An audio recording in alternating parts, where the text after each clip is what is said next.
Hi, I'm Rebecca Gordon. I'm here with Brianna McDonald. We are here in the Griffin Air. It is 2:18 p.m. Can you just state your name and that you know you're being recorded and that it can be posted online? Sure. My name is Brianna McDonald, and I am okay with it with being recorded and having it posted online. Perfect. So for my first question, social media has become such a significant part of everyday life. From your perspective, what are the most notable positive and negative effects of social media and mental health? I'm with the positive, so I'll start with the negative. I think there's a lot of unrealistic expectations with social media, and I think that creates a negative mindset for anybody that's utilizing any type of social media. I also think that it often creates, an unrealistic reality of what life can look like for some people, and I think that again sets those expectations for people to want something that might not be obtainable. And then I think positives would be that it creates a community for people. So I think, people going through loss or people participating in sports or loving cooking or reading, they can kind of find a community that they can relate to and really get in touch with people across the world. And I also think it's just a really cool place to share your talents and your experiences in life. No, I definitely agree with all of that. Do you have any examples of when social media either helped or harmed someone's mental health? If not, or if you have any examples of yourself or anything? I've definitely been helped and harmed on social media. I think it wasn't as big when I was younger, so I definitely am very happy that I didn't grow up with social media. I think as I got older, I started to realize I felt like I wanted to look a certain way, or I wanted to buy certain clothes or get certain things based on things I saw online. But I have seen it with some of the players I've worked with, and it's affected them, as well as some of my clients that I work with in behavioral health, and kind of not knowing how to navigate social media. So that's definitely been something I have to help with constantly in work. Social media can often impact self-esteem, especially when people compare themselves to others. How do you see this affecting mental health, and what do you think can be done to mitigate its negative effects?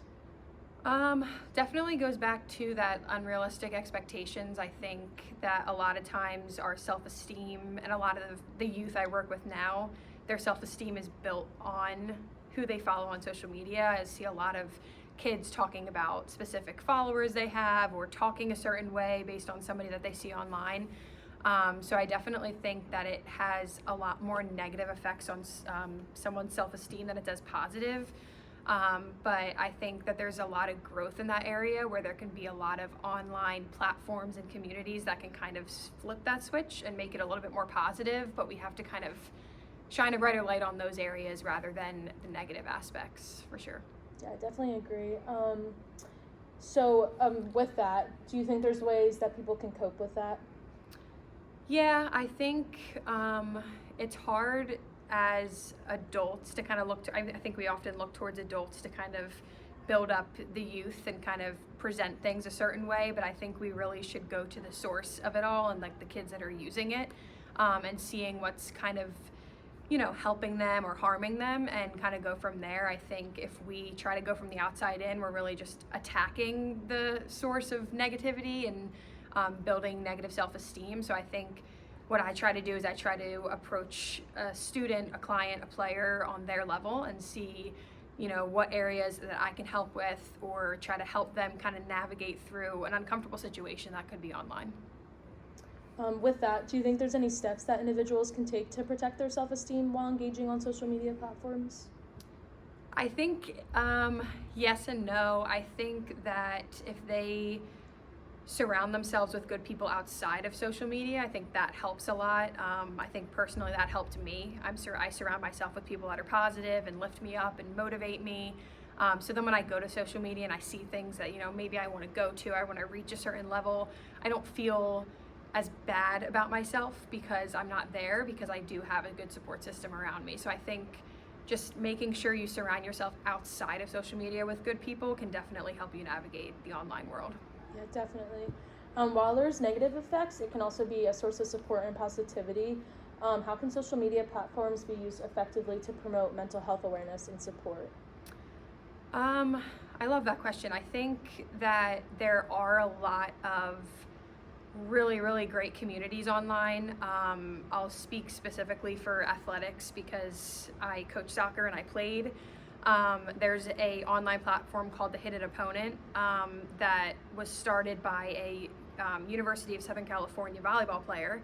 And she created a positive community for athletes to kind of go and be like, man, we had a rough week at practice, or my coaches are really on me, or things are going wrong. And just, she said a lot of things that athletes wanted to hear, and she created a positive environment where athletes could talk about their mental health in a safe way.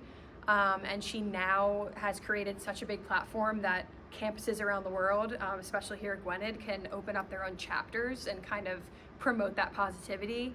And it's all sourced online. So I think having people like Victoria Garrick is the owner of it, but having people like that start programs like that can just, spread like wildfire across the country. And I think if we continue, again, like I said earlier, to shine a light on those positive communities, I think that that's why there is such a good positive part of social media. I just think that we often hear so much about the negatives and hear about the online bullying and things like that. But I do really appreciate, and I do try to advocate for those communities like The Hidden Opponent, and not just for athletes, but for anybody, to really have a space where they can go online and feel okay with themselves. So you already spoke about that one campaign, but do you know of any other like online campaigns or even communities that have positively influenced mental health?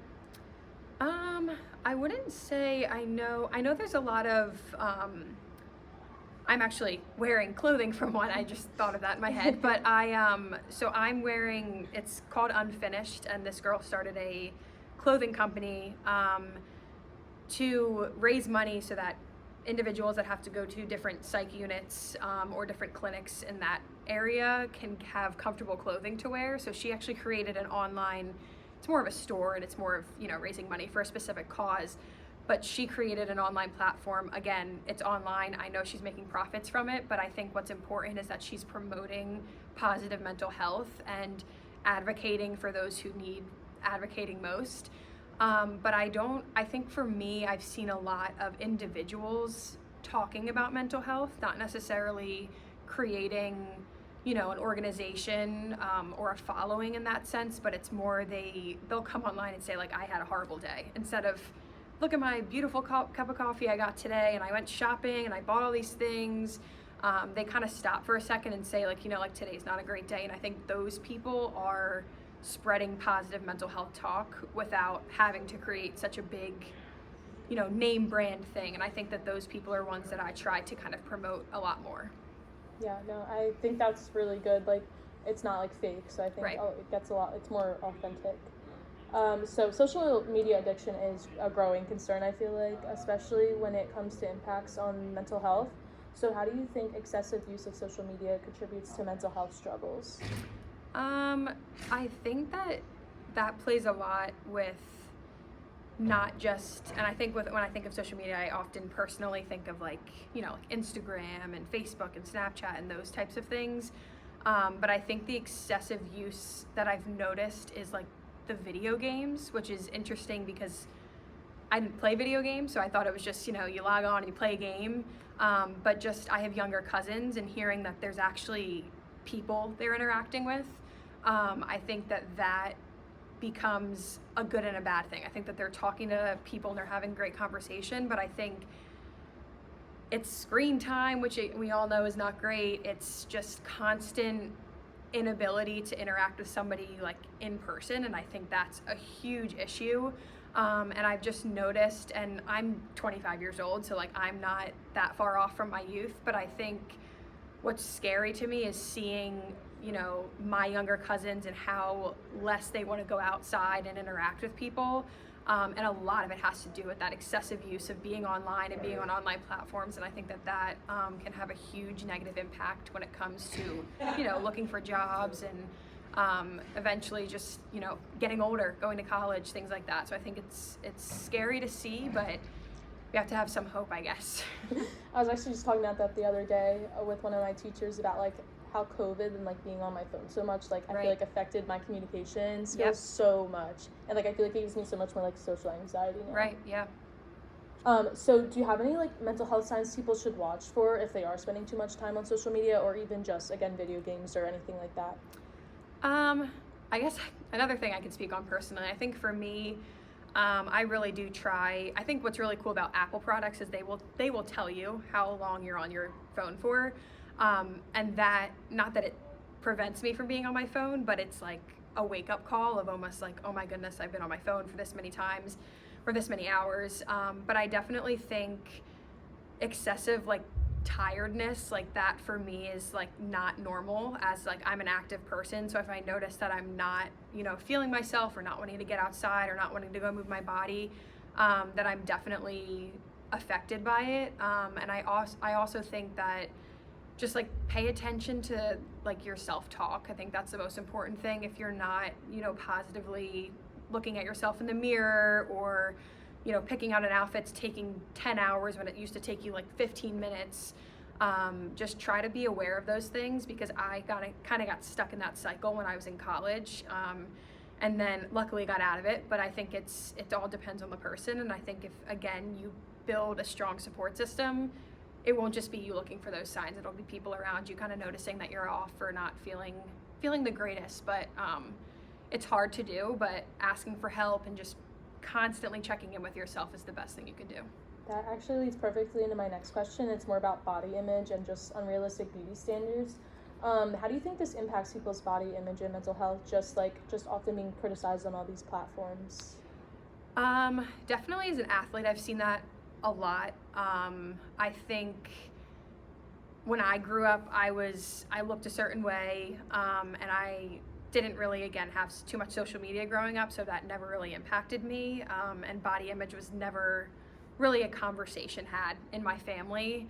But as I got to college, it's like you're seeing these like big buff athletes, and like I'm a woman, and you're still seeing these women that are like got all these have all these muscles on them and can run all these miles, and I think people spread a certain, again, unrealistic expectation without even saying it. So I think there's a lot of influencers that just post how they are, and they never really address their looks, which is totally okay. And I'm not telling anybody to address their looks if they don't want to. But I think what's hard is that we're kind of putting in our head like that is what a good athlete is because she's playing D1 soccer, or like that's what a good athlete is because she looks that way and she's hanging out with those people. And yeah, I think for me, because I was an athlete, I really only saw it in like the athletic way. But I do see, again, going back to to the youth currently, I have a 14-year-old cousin, and she is like full blown into makeup and wanting to look a certain way, and those were just not even things that crossed my mind when I was her age. So I think that it's interesting to see she has access to it and she can see it every day, so she wants it more. But yeah, I think it can go either way. I think it depends on your family, your support system, again, and all those aspects and how they address those issues when they come up. But yeah, it's a hard one. I didn't really grow up with social media either. Like, my parents didn't really let me have it. So, like, seeing, like, girls, like, 12, like, looking like how old I am, I'm right. Like, it's actually so crazy to me. I feel like that also has to do with influencers and content creators. Yeah. So, what kind of role do you think they're, like, enforcing in these standards? Because I feel like there are some that are really, like, honest, but then there's also a lot of people that I feel like put on a facade and try to create, again, unrealistic beauty standards. Yeah, I think, and that's where it's hard for me, because I don't want to assume that somebody's trying to set those unrealistic beauty standards, but if they don't address them, of course everybody's minds are going to go the way that they're presenting themselves. So I think that's why I will never want to be an influencer, because I don't want that responsibility. But yeah, I mean, I think it's like, and I do spend a lot of time reading through, just like out of curiosity, reading through comments when people post certain videos, because I'm so interested in like the reaction and then the age group as well, and knowing who your audience is. And I think there's people that are honest, but I don't know, because then it's like 10 years down the line, you hear that influencer did this horrible thing and all of that. But I think it's unfair to set that responsibility onto an influencer in some sense, but at the same time, they also took on the role of an influencer.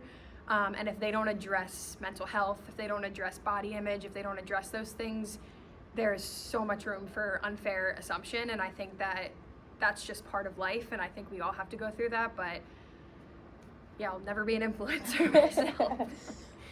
So I feel like a lot more people are taking breaks from social media right now. Just like even people like I know, like they'll be texting me, they'll be like, I'm taking a break from social media, like this is how you can contact me, whatever. Do you have any tips for those people on either coming back from social media or just what to do in that break time? Yeah, I think I kind of did that myself, and then never went back to it. I deleted Twitter just because I honestly was never using it, and it was just like it was a scary platform to me. It was just scary how quickly something could be put out and said a certain way, and I saw it very negatively affect people I went to high school with, and information that just shouldn't be online was posted on it. So I think for me, taking a break from something, don't take a break unless you have a plan for something else to fill it. I think that is a big thing, because when I took a break and I deleted it off my phone, I was still in high school and everyone was on it. So I was like, people were like, Bree, did you see this? Did you see that tweet? And I'm like, I don't want to see it. If you text it to me, that's different. But I think always have something to do. So I think like for me, I played sports my whole life, so taking a break from stuff, like I always had soccer to lean on, and I think that was helpful for me. But I think like now I love reading, so like picking up another hobby like reading or doing something like that is a really great thing to do. But also don't let other people influence your decision. So if you want to take a break and someone's like, what the heck is wrong with you? That's not fair. That's putting, a responsibility on somebody that they have to stay on social media because they're going to miss out on all the juicy details of everything. I promise you'll still figure it out somehow. I still do. But I think just making decisions for yourself and then having, again, like I said, something to fall back on when you take those breaks. And if you come back, if you add the app back, if you log back in, just be easy on yourself. Don't feel like you need to jump back in and like everyone's posts and comment and post things. Like for instance, I took a semi-break from Instagram and I don't post on it anymore. So I just go on and I just do it and have it to see family members and people post things and follow my sports team that I coach for. And I that's really all the reason I have it. And I think, again, setting boundaries for yourself too. Like if you still want to have an app, but you don't want to post, or you still want to have an app, but you don't go on it as much. It's all up to you, and you can ask people for advice, but that's not the answer. I think the answer is all within your realm of decision. So yeah. I agree. So now more on the positive side of things, it can be a powerful tool for like connection with like jobs or even just connecting with people from your college. How can individuals use social media in a way that helps their mental health instead of maybe damaging it? Yeah, I think that's a good question. I definitely think for me, especially like going back to what I was just talking about with Instagram, I, especially with, circumstances of things that have happened in the past couple weeks, like I had to remove a lot of people off of my social media. So I think if you get to create your social media. Like you can be public, which means everybody has access to your life. You can be private. You get to choose the photo you have on your profile. You get to choose what it says on your profile. You get to do a lot of things and kind of customize it to yourself. But you also get to do that with your feed. So yes, there's some apps where things pop up that you don't, necessarily want to engage with. But I definitely think following things that align with your values and goals in life, and only letting those types of people and pages follow you back. I think I often, especially in college, I had a weird mental health roller coaster ride through college, which is why I love talking about this so much. But I think for me, I just let anybody follow me. I just let anybody have access to my social media, and it really was detrimental to my mental health. I definitely allowed people to know things that they didn't need to know, whether it just be that I was at Starbucks down the street getting a coffee. They didn't need to know that. People don't need to know your every move. I don't post things like that as much. I don't need people to know where I am. I don't care that people know where I am. But I think it's really hard, and it's okay to go through that process and figure it out, because I'm so happy I did. It took 4 years, almost 5 of me being in school, but I think just making sure that you customize your social media to be what you want it to be, and so that you're only viewing things that you want to view, and you're only engaging with things you want to engage with, because I think that's where things will pop up and I'm like, did I really click on a video like that? Like, that's weird. I don't want to talk about that stuff or listen to that. So just, make it your own, and don't be afraid to remove people if you have different beliefs or different morals about things. I do it all the time. So just, do it for yourself. I know that's one thing I struggled with. Like, people would see what maybe my sisters or like other family members were like liking or posting, and then they would like then associate me with that. Yeah. And that actually took, like, in high school especially, that really like messed up my mental health a little bit, because it was just like, it's not me doing it. Like, right. It's other people. So that was kind of frustrating. So that's why I was like private for a while, and like people would have like beef with like my siblings, and then they'd try to like come at me, and I'm like, I'm not even involved. And right. So I feel like that's the one thing I hate about social media too, is just like how if you're just friends with someone, then it looks bad on your part now. Yep. And then just kind of to wrap things up, what would you have to say, like looking to the future, how do you think social media's impact on mental health will evolve? Do you think changes would be like positive, negative, or do you think there'll be more social media platforms that will promote one's mental well-being? Mm-hmm. I definitely think there'll be more that will promote mental health and mental well-being. I don't stop talking about it. Like, I will reshare quotes every single day, and I do not care. Like, people have said stuff to me about like, oh my God, you have 7 quotes on your story, and I'm like, and maybe I helped one person with one of those quotes, and that's all I wanted to do. So I think if there's people that are willing to do it, it will happen, and it's very clear that there are. And something that I definitely forgot to touch on too would also be like what you were saying, like how fast-paced social media is and how much it is changing. That's, I think, the scary part for me, is because it's almost hard to keep up with everything. So that's why it's so hard to judge somebody for wanting to look a certain way or wanting to be like that person, because it's like tomorrow somebody could post one 30-second video and become this like famous person that everyone's talking about and everyone's wanting to be. So I think what's scary for me is how quickly it goes, and like I'm just like, what are you, like my little cousins, I'm like, what are you even saying? Why are you talking like that? Who said that? What's going on? And like I said, like I'm only 25 years old, and I'm already into that like adult stage of like, I have no idea who that person on social media is. But I definitely think the positive part of it is that there will be more spaces to talk about mental health in a comfortable way. And I think just overall, like working in the social work field, just knowing that there are so many people who just accept everyone and let people be who they want to be, that's where I kind of like to land myself and be around people like that, because it's just, I didn't have it growing up. Like, I didn't have any room to talk about mental health. I didn't even know I had mental health problems until I got to college, because I didn't even have a space to talk about it. And I grew up in a beautiful family who loved me and cared for me, and I still didn't have room to talk about that stuff. So I think just me personally, what I do is I just try to be that person for everyone, try to make them know that I'm here, I'm someone you can talk to, cry to, yell to, doesn't matter. But like when it comes to social media, I think there are already so many great things happening. There's apps, there's organizations online, and I think that if we just continue that growth and people continue to utilize those things, there's no doubt in my mind that it's going to be overwhelming online, and everybody's going to have a place to go. I think that was a really good way to end it.